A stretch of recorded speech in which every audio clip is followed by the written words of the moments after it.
desde el gol a los 28 segundos hasta la tanda de penaltis, pasando por polémicas arbitrales, festejos eufóricos y un ambiente de máxima tensión.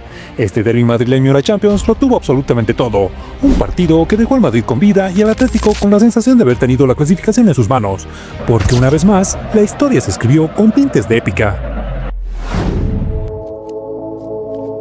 En cualquier circunstancia, sin importar el rival, el estadio o el marcador, lo ha vuelto a hacer. Otra vez, la Champions se rinde ante el rey de la competición. En un derbi de infarto, de esos que te hacen dudar la cordura del fútbol, el equipo de Ancelotti eliminó al Atlético en los penales y avanzó a los cuartos de final.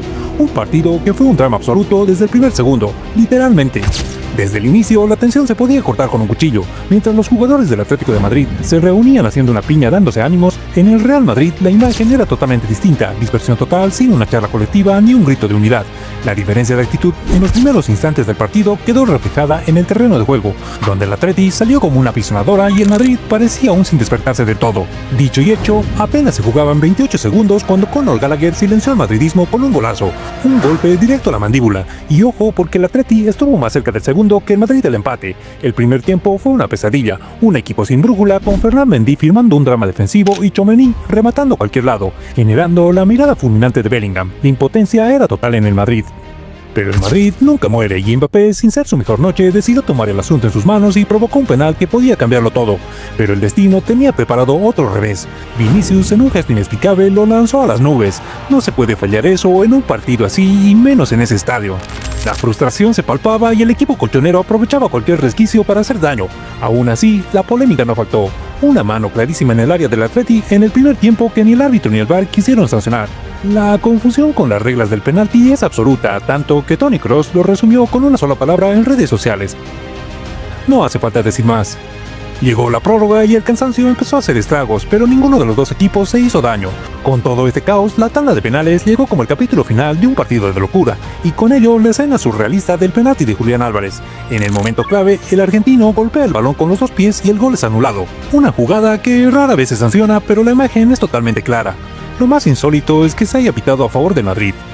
Courtois, siempre sin filtros, dijo tras el partido que está harto del victimismo y de los lloros constantes cada vez que una decisión arbitral no favorece al Atleti. Yo estoy harto de siempre ese victimismo, de siempre llorar por cosas así. Creo que al final los árbitros no quieren beneficiar a un equipo. Y es que el show de Simeone en la rueda de prensa fue antológica, preguntando a los periodistas si alguien había visto que Julián tocó 2 veces la pelota. Te pregunto, cualquiera de los que está acá presente vio que la pelota la tocó 2 veces Julián, levante la mano. Yo te pregunto, ¿quién levanta la mano? Vamos. ¿Quién levanta la mano? ¿Quién levanta la mano? Bien, ¿quién tocó la pelota 2 veces Julián? No la levanta nadie. Nadie levantó la mano. Normal, la sala de prensa estaba de esta forma. ¿Quién tocó la pelota 2 veces Julián? Posteriormente, Marco Llorente también la mandaría al larguero y Oblak detuvo un disparo de Lucas Vázquez. Pero los del Madrid no fallaron más. Mbappé, Bellingham, Valverde y Rüdiger no temblaron. Y cuando el alemán marcó el penal decisivo, la celebración fue una obra de arte. Todos los jugadores imitando su icónico trote de rodillas altas. Imágenes que ya son historia. Fijaos en Mbappé haciendo la celebración.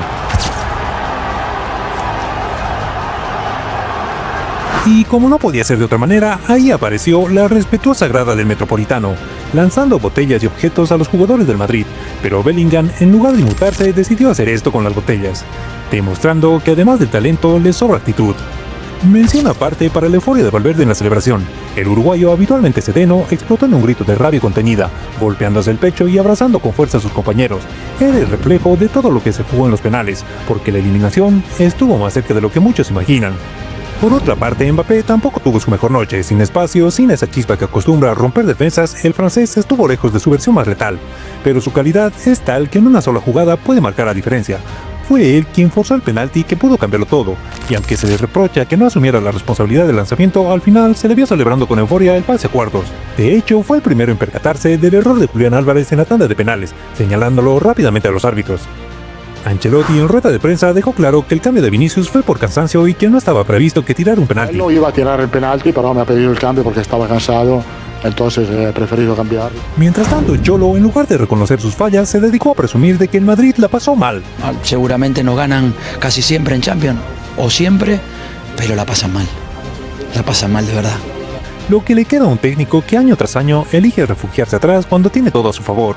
Su equipo pudo sentenciar en el primer tiempo y prefirió esconderse. Así no se puede ganar, así no se trasciende en la historia. El Madrid celebra sí, pero con un regusto amargo. Este equipo sigue dejando dudas y sigue caminando al filo del abismo. Siempre necesita de una señal divina para despertar. Hoy salió cara, pero algún día puede salir cruz. Lo único seguro es que mientras siga en la Champions, nadie lo puede dar por muerto. Ahora toca el Arsenal y la historia sigue escribiéndose.